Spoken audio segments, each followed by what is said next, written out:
Graça e paz, meus irmãos e minhas irmãs, sejam bem-vindos a esse canal novamente. E hoje eu quero trazer aqui algo muito importante. Me enviaram um vídeo e fizeram várias perguntas sobre esse vídeo, se pode ou não pode. E eu vou colocar aqui o vídeo para vocês e depois eu vou trazer todas as respostas baseado na Bíblia. Porque aqui a gente não defende opiniões. Nós defendemos a palavra de Deus, defendemos a Bíblia. Olha só, assiste o vídeo, vou colocar aqui para vocês. Acarajé é comida patenteada pelo candomblé. Servo de Deus não come acarajé, mas eu sou baiano da terrinha, não importa.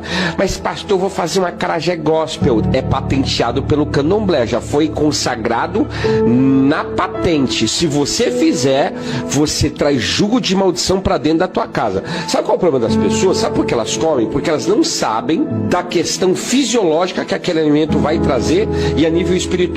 Toda pessoa que come determinado tipo de alimento, ele se torna um só com aquele alimento. Olha só, é uma lei nutricional, você é o que você come. É uma lei do mundo nutricional. Você é o que você come. Quando você come determinado tipo de alimento, você se torna um só com aquele alimento. Ou seja, o alimento, ele ativa a unicidade. Significa dizer que uma pessoa que come um determinado tipo de alimento, que é consagrado, a entidade por trás daquele alimento tem acesso direto e de unidade com aquela pessoa. Vamos lá, meus irmãos. Crente pode comer acarajé? A Bíblia ela vai nos responder. Você já ouviu alguém dizer: crente não pode comer acarajé porque o acarajé é patenteado pelo candomblé? Como esse vídeo, como esse pastor disse nesse vídeo? Pois é. Essa afirmação pode até parecer espiritual, mas hoje nós vamos colocar essa questão diante daquilo que realmente importa, que é a palavra de Deus. Porque quando alguém diz pode ou não pode, a pergunta do cristão não deve ser qual é a tradição da minha igreja. A pergunta deve ser o que a Bíblia realmente diz sobre isso. Então fique comigo até o final, porque eu quero mostrar para você que existe uma diferença enorme entre comer um alimento e participar de uma prática de idolatria. E o primeiro ponto que eu quero trazer aqui para vocês é que quem é o dono da terra? E eu vou começar aqui lendo para vocês Salmos 24, lá no versículo 1. Olha só o que diz. Do Senhor é a terra e tudo que nela existe, o mundo e os seus habitantes. Preste atenção. Tudo pertence ao Senhor. O feijão pertence ao Senhor. O milho pertence ao Senhor. O trigo pertence ao Senhor. O azeite pertence ao Senhor. E os elementos utilizados para preparar qualquer alimento continuam pertencendo ao Criador. Então, eu pergunto para você, em qual lugar da Bíblia está escrito que uma religião pode patentear espiritualmente um alimento criado por Deus? Não existe. A Bíblia não ensina isso. Uma coisa é dizer, esse alimento possui uma história cultural relacionada a determinada religião. Isso é uma afirmação histórica somente. Agora, outra coisa completamente diferente é dizer: esse alimento agora pertence espiritualmente àquela religião e o cristão não pode comer. Isso precisa de fundamento bíblico. E não existe esse fundamento na Bíblia. E o segundo ponto que eu quero trazer para vocês agora é em 1 Coríntios, capítulo 10. Deixa eu abrir aqui para vocês, que aqui nós vamos na Bíblia. Olha só, 1 Coríntios 10, 25 e 26, diz assim, ó. Comei de tudo que se vende no mercado, sem questionamentos, por causa da consciência. Porquanto do Senhor é a terra e tudo que nela existe. Olha só, Paulo, ele diz, pois do Senhor é a terra e tudo que nela existe. Ele repete aqui os Salmos 24. E olha só que interessante. Paulo ele está falando justamente de uma sociedade onde existiam alimentos relacionados à idolatria. E qual é a orientação de Paulo? Tudo quanto se vende no mercado, comei. Paulo não manda o cristão ele entrar no mercado perguntando: esse alimento aí foi utilizado por pagãos? Esse alimento aí foi preparado por alguém de outra religião? Esse alimento já foi oferecido a uma divindade? Não. Ele diz: comei. E qual é a justificativa? Do Senhor é a terra e tudo que nela existe. Como está em Salmos 24:1, como está aqui em 1 Coríntios 10, 26. Isso deveria acabar com muito medo religioso. E o terceiro ponto. Se a pessoa pergunta: pastor, se o alimento foi utilizado em um ritual, então vamos deixar Paulo responder para nós. 1 Coríntios 8, versículo 4. Vamos lá. Está um pouquinho aqui, ó, à frente. 8, versículo 4. Olha só o que diz aqui, ó. Portanto, no que se refere à comida sacrificada a ídolos, temos pleno conhecimento de que o ídolo não tem o menor significado no mundo e que só existe um Deus. Isso é muito forte. O ídolo não se tornou proprietário da criação de Deus. O fato de alguém utilizar um alimento em um ritual não significa que aquele alimento passou a ter uma propriedade demoníaca. Agora, atenção!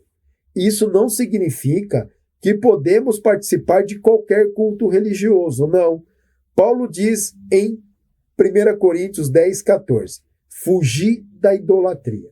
Comer alimento é uma coisa, participar de culto de idolatria é outra. Então não podemos misturar as duas coisas. E o quarto ponto, Jesus disse que o alimento ele não contamina o homem. Então agora nós vamos ouvir o próprio Jesus. Em Marcos, capítulo 7, versículo 15, que diz assim, ó: nada existe fora da pessoa humana que, entrando nela, a pessoa torna-se impura.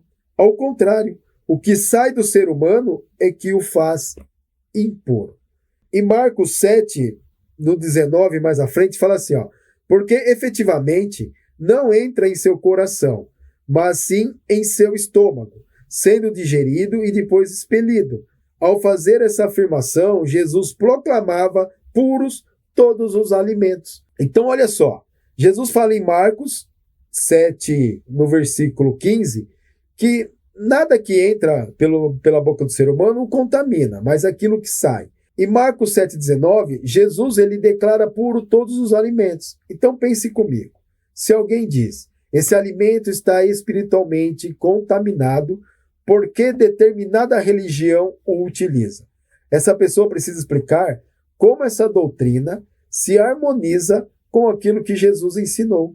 Jesus não ensinou uma fé baseada em medo de objetos e alimentos. O problema não é o feijão, o problema não é o azeite, o problema não é a farinha, o problema é o coração que se entrega à idolatria. O alimento ele não é problema nenhum para o cristão. E o quinto ponto é que tudo que Deus criou é bom. 1 Timóteo, capítulo 4, versículo 4 ao 5, ele declara: pois tudo que Deus criou é bom, e se recebido com ações de graça, nada deve ser rejeitado. Olha isso. Tudo que Deus criou é bom. Você pode sentar à mesa e dizer: Senhor, obrigado porque Tu és o Criador e provedor de todo esse alimento. O alimento não é objeto de culto. Deus é o objeto da nossa adoração. E agora eu quero responder essa pergunta. O crente pode comer o acarajé? A resposta bíblica é sim. O fato de o acarajé possuir associação cultural ou religiosa com o candomblé ou qualquer outra religião não torna o alimento espiritualmente proibido ao cristão. Mas existe uma ressalva muito importante, e isso você tem que prestar muita atenção. Se alguém disser, esse alimento faz parte de um ritual de determinada entidade, e eu estou comendo como parte desse ritual, aí a situação ela muda completamente. Por quê? Porque agora não estamos falando simplesmente de alimentação. Estamos falando de participação religiosa, uma participação ali num culto, num ritual religioso. É a mesma coisa, por exemplo, você tem a comida lá, tem os despachos lá que eles fazem, você ir lá e querer comer aquele frango que está lá. Você vai estar participando daquele culto religioso, você vai estar mexendo principalmente no que não deve. Agora, se alguém vai lá, pega aquele frango, leva para você, não fala nada, da onde é o frango? Você comeu? Você não está participando porque você não está consciente daquilo. Então, comer não é adorar. Alimentação não é culto. Cultura não é necessariamente uma religião. E não devemos criar uma doutrina onde a Bíblia ela não criou. E existe aqui um ponto muito importante, que é o perigo dessas doutrinas baseadas no medo. E aqui está o ponto que eu quero deixar para você. A igreja ela precisa tomar cuidado para não transformar tradições humanas em mandamentos de Deus. Não falar aquilo que a Bíblia ela não ordena. Porque quando começamos a dizer não pode isso, não pode aquilo, esse objeto é amaldiçoado, esse alimento pertence a determinada entidade, esse lugar é espiritualmente proibido para o cristão, nós precisamos perguntar primeiro, onde está escrito? Porque o cristianismo não é uma superstição. Cristianismo é relacionamento com Deus fundamentado na sua palavra. Não precisamos viver com medo de um alimento. Precisamos viver em santidade diante de Deus. E então guarde isso. Para concluir com você aqui esse vídeo. Salmos 24, versículo 1. Do Senhor é a terra e tudo o que nela existe. 1 Coríntios 10, 26. Do Senhor é a terra e tudo o que nela existe. 1 Timóteo 4, versículo 4. Tudo que Deus criou é bom. E 1 Coríntios 10, versículo 31. Quer comais, quer bebais, ou façais qualquer outra coisa, faça tudo para a glória de Deus. Portanto, não transforme alimento em ídolo. Não transforme cultura em doutrina. Não transforme tradição em mandamento. E, principalmente, não coloque sobre a consciência do cristão um jugo que a palavra de Deus nunca colocou. E se você pode comer, coma dando graças a Deus. Agora, se a sua consciência não permite, não coma. Se você acha que não deve comer, não coma. Só que não cria uma doutrina sobre isso. Não julgue o outro porque ele está comendo. E não transforme essa sua decisão pessoal em um mandamento universal para toda a igreja. Porque onde a Bíblia fala, nós falamos. Onde a Bíblia não fala, precisamos ter muito cuidado para não falar em nome de Deus. Então você que gosta de fazer um acarajé, é uma cristã abençoada, faz seu acarajé com bênção para o Senhor e coma, porque a Bíblia não proíbe.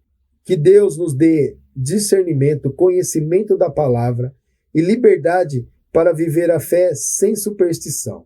E se essa mensagem ajudou você, deixa aqui seu comentário, compartilhe esse vídeo com alguém que precisa ouvir isso. E deixa a sua opinião aqui. E aí, você comeria o acarajé a partir de agora ou não? Ou você já ouviu falar isso, que acarajé é comida relacionada a demônios? E se inscreva no canal, porque aqui nós vamos continuar estudando temas polêmicos à luz da Bíblia, à luz da palavra de Deus. Que Deus abençoe você.